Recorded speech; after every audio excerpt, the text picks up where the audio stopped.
if I was obese, here is how I would transform myself within 1 year.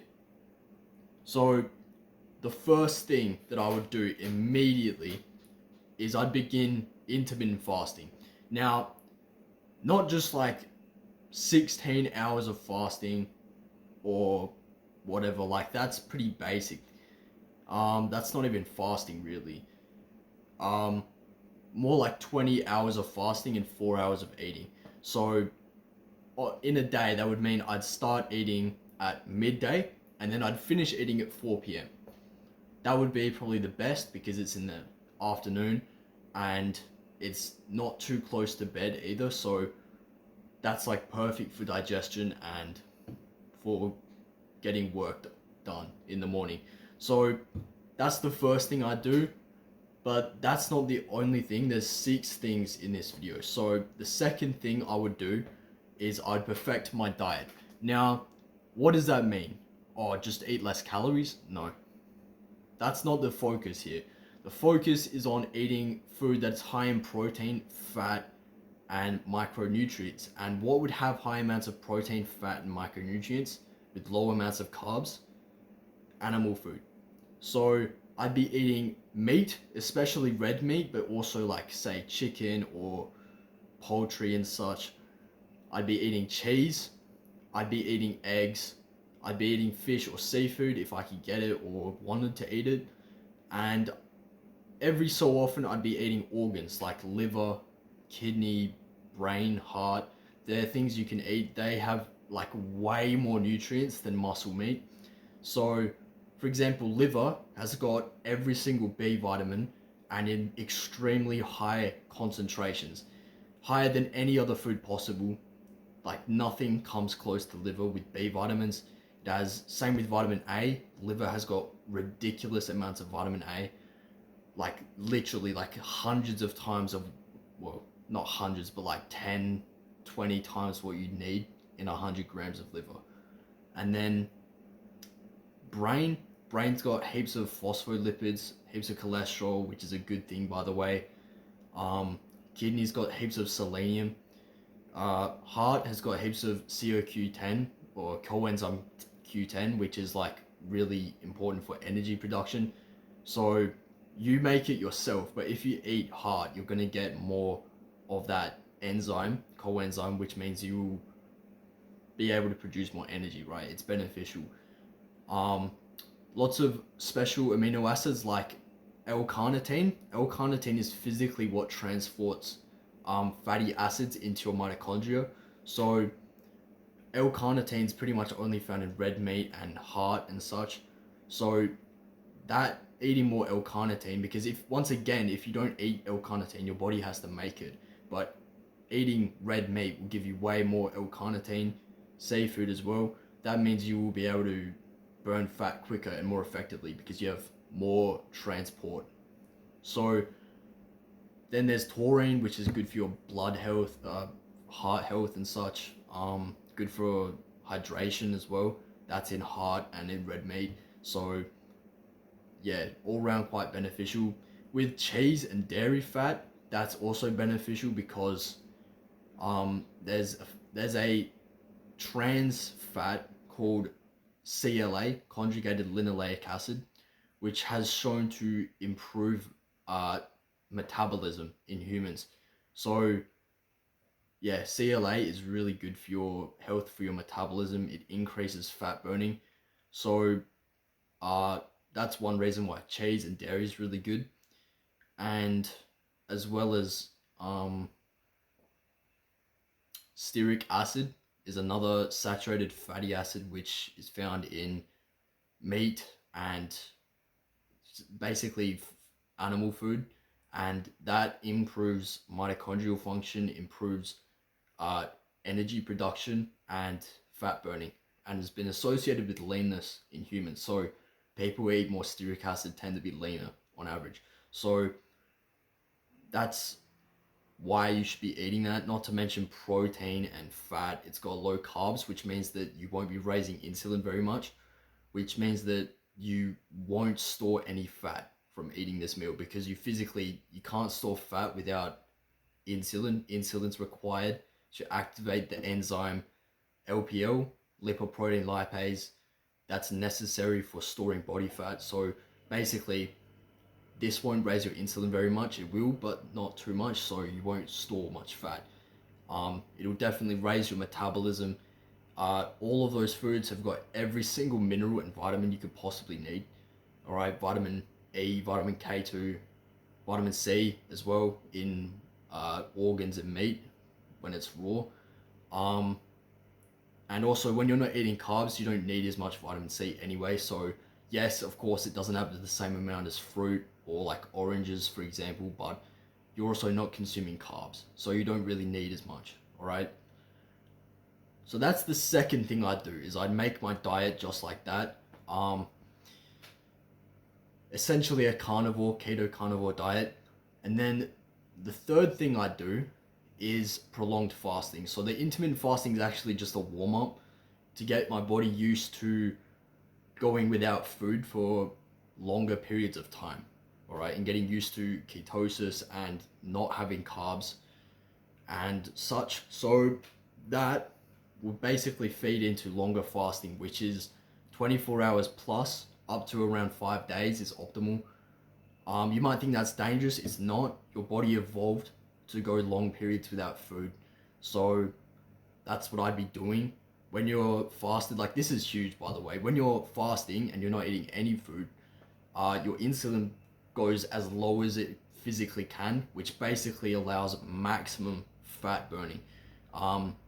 Your growth hormone rises a lot, like up to 20 times baseline.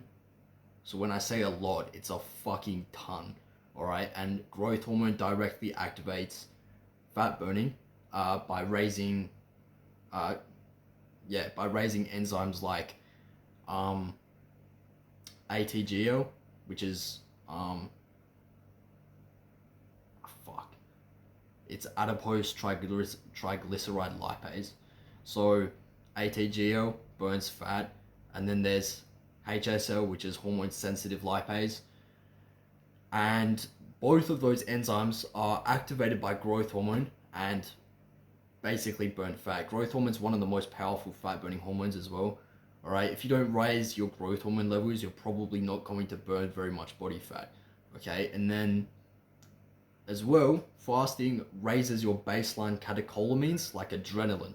And adrenaline is basically the most powerful, like the single most powerful hormone for burning fat. Now, normally it's very acute.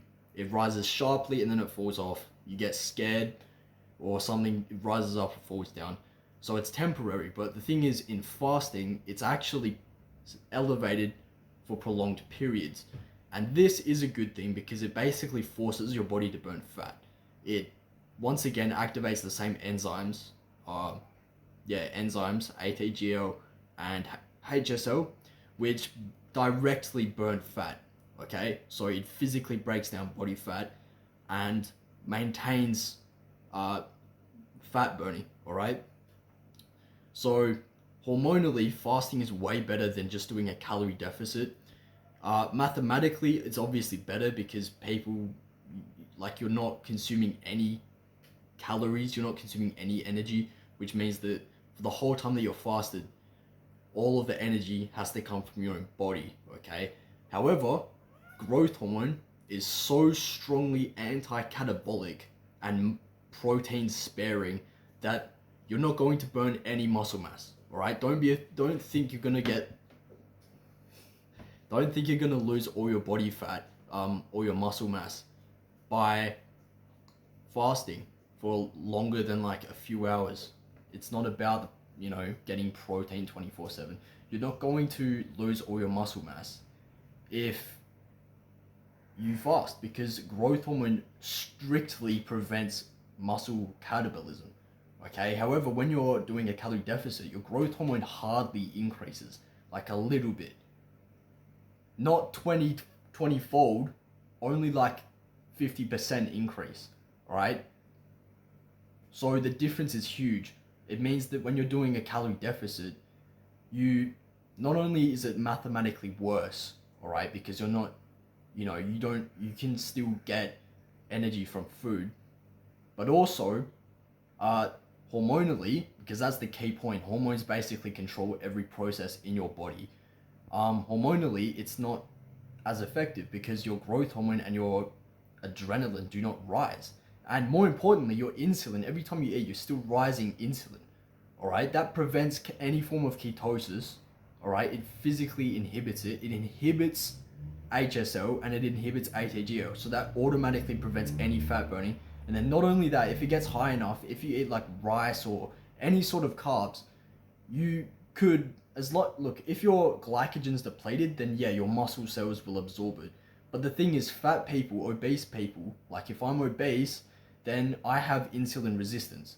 Now, I've discussed this in another video. You can watch that video on my channel. But all you need to know is that basically means that my muscle cells aren't sensitive to insulin, which means they don't absorb any of the sugar as quickly, all right?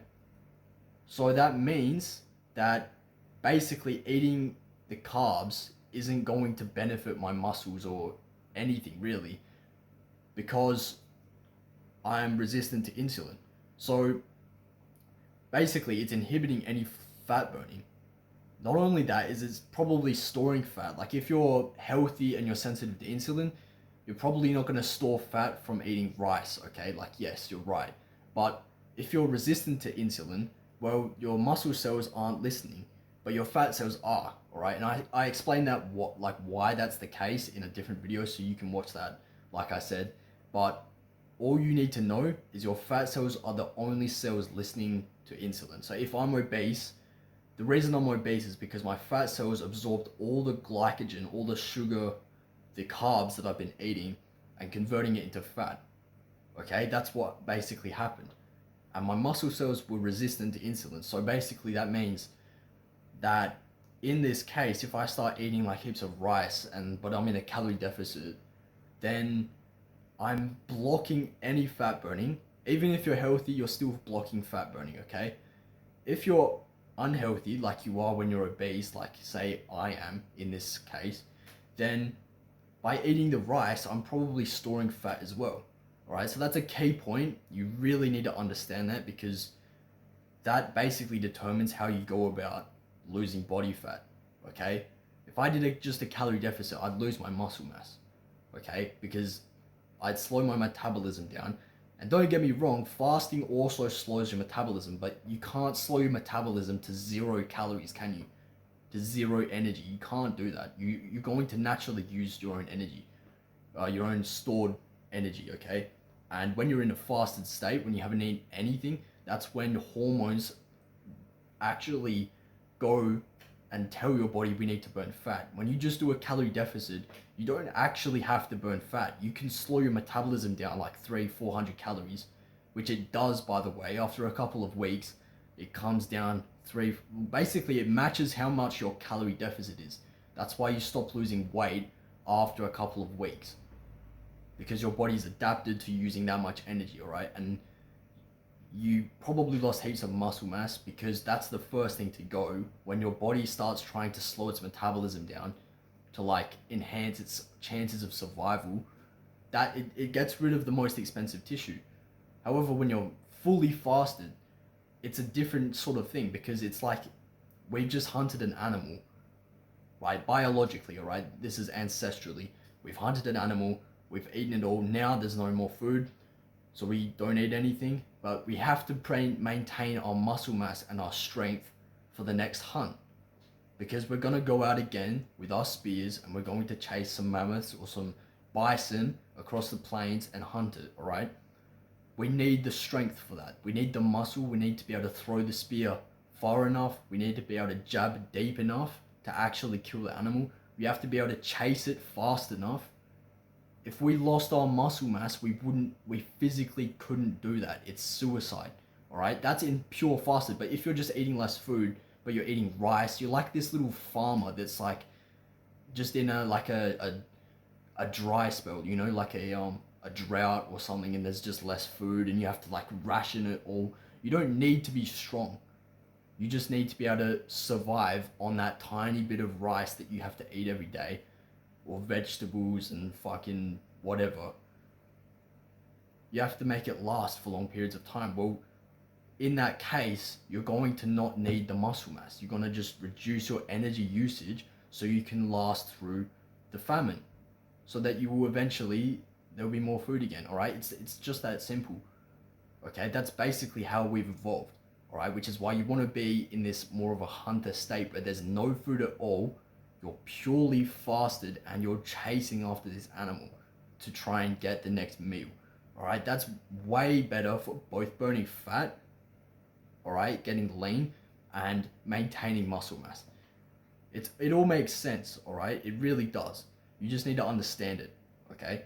So that's why fasting, all right? Now go up to 5 days. If you keep going past 5 days, that's when it starts to get a little bit shaky. That's when your body will start to burn more muscle because it needs amino acids at some point. But the thing is, for say 4 days, and then you eat the meat and the eggs, cheese, it's like you've had a successful hunt.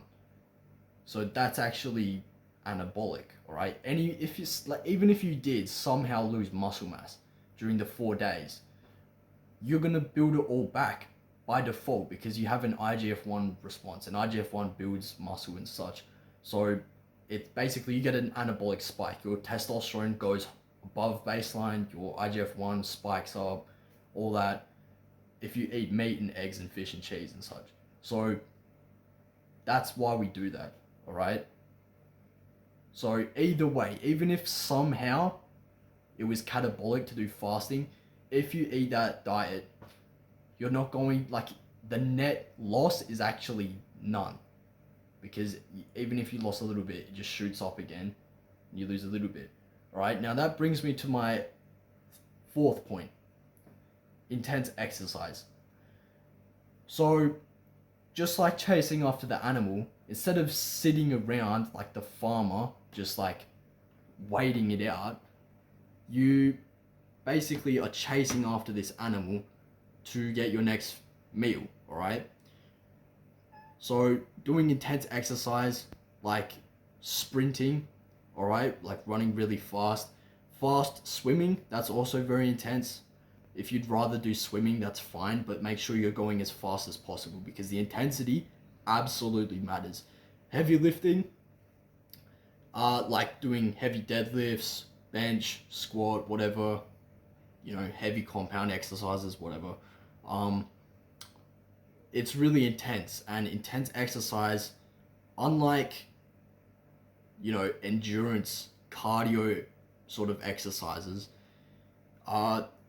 it basically raises your growth hormone a lot and your catecholamines, like your adrenaline. It rises those hormones,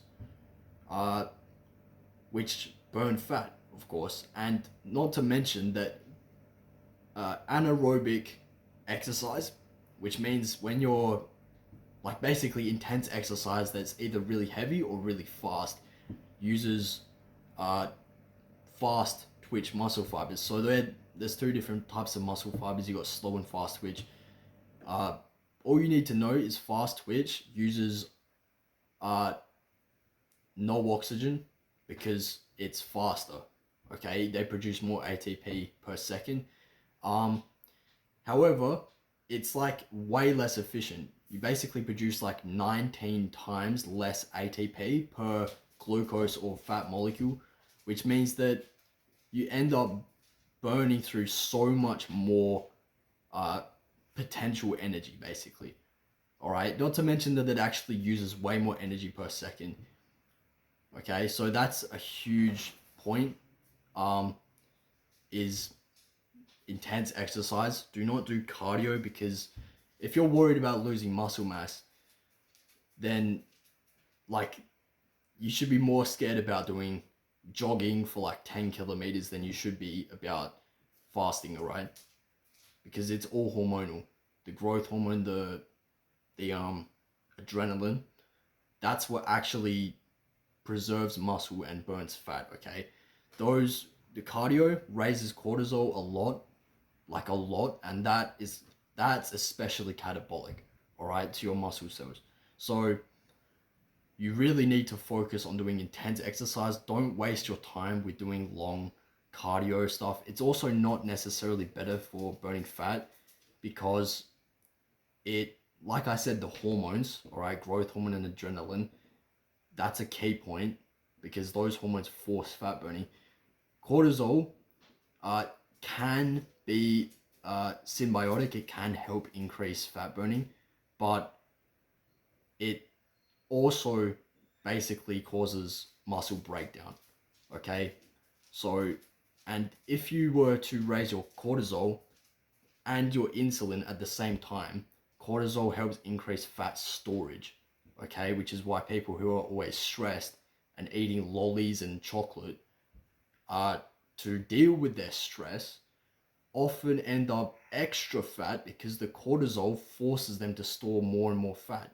All right, it's like preparing for danger, preparing for the moment when something bad happens and you need energy to survive.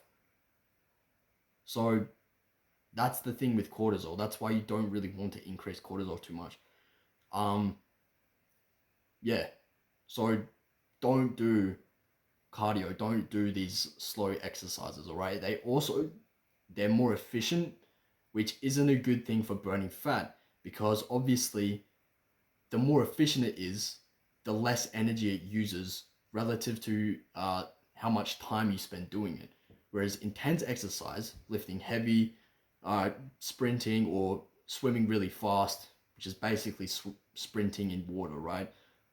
That isn't efficient. Like I said, it uses like 19 times more glucose to produce the same amount of ATP.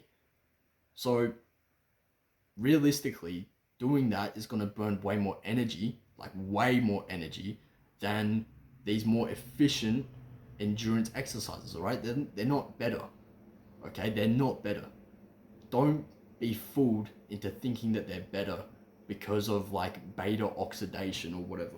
Beta oxidation is more like when you're burning fat in combination with glucose. It's quite efficient, but it's not good because if you're that fat, like if I'm obese, it's gonna take literally forever to burn through all my excess body fat, okay? All right, so that's point number 4. Point number 5, cold exposure, getting cold. The reason this works is because of, once again, adrenaline. When you say you have a cold shower in the morning, the amount of adrenaline you release is like ridiculous, and that helps burn body fat. And then as well, you're cold, that increases thermogenesis, which means that, you know, as well as shivering, which helps burn more body fat, more energy, all right? So cold exposure will definitely increase the amount of fat you end up burning, okay? And yeah, especially because of adrenaline. Like I said, adrenaline directly activates HSL and ATGL, the two enzymes that break down body fat, okay? So that's why cold exposure is good. And then the final point is number 6, sunlight exposure. So sunlight obviously makes vitamin D. Well, your body makes vitamin D in response to UVB radiation from sunlight. And vitamin D, once again, helps increase growth hormone, helps increase like testosterone and such, which increases fat burning, okay? And vitamin D and body fat levels are actually negatively or inversely correlated. So the higher your vitamin D, the less likely that you're obese, okay? And the more obese you are, or the more excess body fat you carry, the lower your blood vitamin D levels usually are, all right? So they are inversely correlated. That doesn't necessarily mean that vitamin D causes you to burn fat, but it will definitely help you, all right? It will help you maintain leanness, it will help maintain a good, healthy metabolism and all that. So then as well, sunlight, direct natural sunlight, has some blue light in it, and the blue light from natural sunlight can increase fat oxidation directly on the skin it's exposed to. So if I'm obese and I've got this gut, I'd go outside in the morning if it's sunny, or even if it's not sunny, even if it's cloudy, take my shirt off and just let natural light, especially sunlight, just basically fall on my skin, all right? Not only just to produce vitamin D, but also because the light itself, blue light specifically, that spectrum increases fat oxidation directly. It penetrates your skin, it goes to your fat cells, and it helps. It's not like a magic fat burner or some shit that's gonna like make you super lean or shredded or something, but it could definitely increase the amount of fat you could burn by a certain amount. Not like heaps, but just a bit, alright? That's always beneficial. And then not to mention sleep quality. Sunlight exposure improves sleep quality because of your circadian rhythm. Obviously, if you are exposed to natural sunlight, like we have been for millions of years, it basically tells you when it's daytime and nighttime, which helps increase the amount of melatonin you produce at nighttime, which means you get deeper, higher quality sleep, which subsequently increases growth hormone, and you know, that helps you burn more fat as well. Okay, sleep quality is very important. So those are the 6 things I would do if I was obese to get lean in 1 year. And in 1 year, in my opinion, that's realistic. You could be burning 10 kilograms per month. That's like the maximum threshold for human body fat burning. That's the theoretical maximum for how much body fat you could burn in a month, is 10 kilograms. So after 12 months, that is, if you maintain that rate, that's 120 kilograms of pure body fat. 120 kilos. If you're like 200 kilos and you're like really obese, or in pounds, that's like 420 pounds. That means you could burn basically half of your body weight in a year. And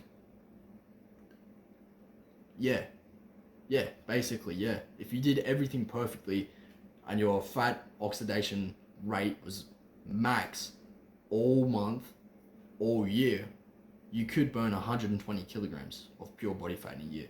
However, of course, that's technically unlikely. Most people never do that, but most people never do that because most people are out there fucking doing a calorie deficit, eating a fucking vegan diet with high amounts of like rice, or sometimes they're doing like the bodybuilder diet with like chicken and broccoli and rice and shit, and they're doing cardio, they're doing like treadmill every day, or they're going for a jog every day or twice a week or something, and it's like, bro, it's not that effective. It really isn't. You're not gonna burn like even like 3 kilos a month, and half of that will be your muscle. Alright? Like seriously, it will. Even if you do a high protein diet and you do resistance exercise, it's not enough. Alright? Because you're not directly activating the mechanisms that are required for burning more body fat. It's all hormonal. It hardly has anything to do with like just calorie deficits, calorie in versus calorie out. Like, yeah, technically on the surface it might appear that way. However, if you did like a 300, 500 calorie deficit, it really is so ignorant of all the other factors that play a role in how your body burns fat and how it happens, alright? It's so ignorant. It's not that simple. It's not, alright? Because it doesn't have to be body fat. You don't have to burn body fat. You can slow your metabolism down. That happens. That's literally how it happens, alright? Your metabolism slows down, alright? And then as well, you can sacrifice muscle mass. You can literally use muscle mass for energy. You can burn it and then make glucose out of it, alright? It's, and then part of the weight you lose is the water and the glycogen, alright? But, like, yeah, like, it really isn't as simple as just doing cardio, because obviously the cortisol from doing cardio, when it's like prolonged, chronic, like slow, low intensity exercise, yeah, the cortisol levels will rise quite a bit, and that is catabolic, especially for so long, right? Your cortisol naturally fluctuates every day, right? It peaks in the morning and it falls throughout the afternoon and it lowest at night and then it peaks again. That's not catabolic, that's natural. That's to do with your circadian rhythm. However, if it's chronically elevated for hours during the day and during the night, that's when you start to get serious negative effects. Lowered sleep quality, lowered muscle growth, muscle catabolism, and if you're eating carbs whilst having high cortisol, alright, if you're spiking it, especially if you're spiking high, like eating sugar, you're eating muffins, cake, and you're eating fucking lollies and shit, then in soft drink, you're drinking fucking Pepsis and Coca-Cola, well, and you've got high cortisol, you're just gonna store fucking heaps of body fat, alright? Like, it really comes down to so many other things. Like, it matters a lot what you eat. It matters a lot when you eat, alright, fasting. It matters what type of exercise you do, not just exercise. It matters what exercise, how that exercise affects your endocrine system, and how that exercise affects the actual amount of energy you burn. Alright? How intense is that exercise? You know? It really, it is not as simple as what you've been led to believe, alright? I think it's done on purpose, because they purposely do that because they know that it'll be slower, so you're gonna have to stay in their program for as long as possible. Alright? It's really about milking you for money. Alright? They don't even want to help you. They just want to help themselves get as much money out of you. Alright? It doesn't really work very well. Okay? It's done like that so that, and especially with bulking, cutting, like you bulk up, build muscle, and then you cut and you do cardio, like, it really isn't that effective. It's about making money. It's not about helping you. Alright? This is raw biology. Alright? This is likable to our ancestors, how they lived. Alright? With the fasting, with eating just animal foods, with intense exercise, with cold exposure and sunlight. That's completely natural. That's how we were evolved. Alright? We weren't evolved to eat, first of all, we weren't evolved to eat all this bullshit. We weren't evolved to eat high amounts of grains, processed sugar, and even vegetables, right? And then,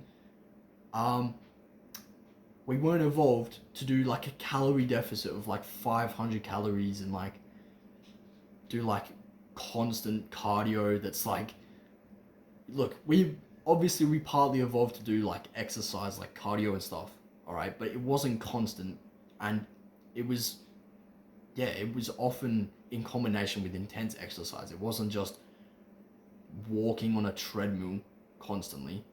Okay, look, those things can help, by the way. I'm not against walking. Don't do walking, or don't ever do jogging. If you're doing the things I just listed, the intense exercise and, well, everything, all 6 of those, and then you want to go for an afternoon walk or even a jog or whatever, that's not gonna hurt you. Alright, you're doing everything right already. If you do some more exercise, well, yeah, technically you'll be burning more energy. Okay? However, I would tell you that you need to focus on the intense exercise, because also, you probably don't have that much time in the day. You probably work a job, or you go to university or school or whatever. You've got things to do, alright? This isn't, you can't afford to spend all day, or even an hour, doing some slow intense exercise, low intense exercise. If you just spend 20 minutes doing some sprints, or swimming at a pool really fast as you can, trying to go as quick as possible, or go to the gym for 30 minutes and do some heavy lifting, that's way more effective, and it takes less time. You know, if you've only got 30 minutes to exercise a day, I would not be telling you to walk for 30 minutes, because that's at best 200 calories, alright, burned. Because walking is very efficient, alright? You're gonna use very minimal energy to walk for 30 minutes. However, if you were to do sprinting, I don't know, 5 separate sprints in 30 minutes, 6 minutes rest between, that would burn like 500, 600 calories. And I'm not making that up. I've researched how much energy it uses, all right? I don't remember the exact numbers. I can tell you I think I've mentioned it in another video, all right? You can watch other videos on my channel to learn more about this stuff, all right? But in essence, that's what I'd have you do. I want you to focus on the things that actually move the needle, all right? Things that actually matter. Because let's say there's 100 different things, little supplements or special exercises like HIIT training and doing like different like whatever, like all the different exercises, different diets, different superfoods you can fucking eat. If we had 100 of those, you got to understand only 20 of them will cause 80% of the result, which is getting lean and losing body fat. All right, like of hundreds of different things you could possibly be doing, only 20 of them produce 80% of the outcome. And the thing is, with that 80-20 rule, you could even 80-20 to 80-20. Like 4 of the things that you could be doing, 4 will account for 64% of the result, at least, all right? Probably more, okay? So if there's 4 things that work, that are like key needle movers, right, that actually produce results, it would have to be eating a nutrient-rich diet, high in animal products, all right, because it's all bioavailable. More bioavailable vitamins, minerals are more bioavailable than in plants, okay? Because of defense chemicals and anti-nutrients. You can learn more about that in other videos of mine, all right? But then as well, fasting, prolonged fasting, intense exercise, and like high quality sleep. That's the 4 things really. Don't focus on anything else. Don't focus on doing like special cardio routines or whatever, or like vegan diets and shit and like superfoods, like, like it really is just a waste of time. It's a distraction from the important things, all right? So yeah, I hope this helps you. If you're actually obese, I want to help you personally. So please join my community. It's the first link in the description. Yes, it costs money, but I will personally transform you to become lean as quickly as possible within a year, all right? Like I said, 120 kilos in a year is theoretically possible. No guarantee you'd actually get that much, because I'm sure you're not that fat, all right? But that's just that's like a cool fact, really, that you could, if you're maximum fat metabolism, then yeah, you could hit 120 kilos of pure fat in a year. Okay, so please join that community. I hope to see you there. And if you like this video, if you think it's valuable and it's actually improved your understanding of body fat and even health in general, then you can subscribe. I've got heaps of other videos just like this that are informative. I've got some covering fertility, like PCOS, and men's fertility and sperm count. I've got videos covering like all sorts of different things. So subscribe if you like this video, and I hope this helps you, and good luck, bro.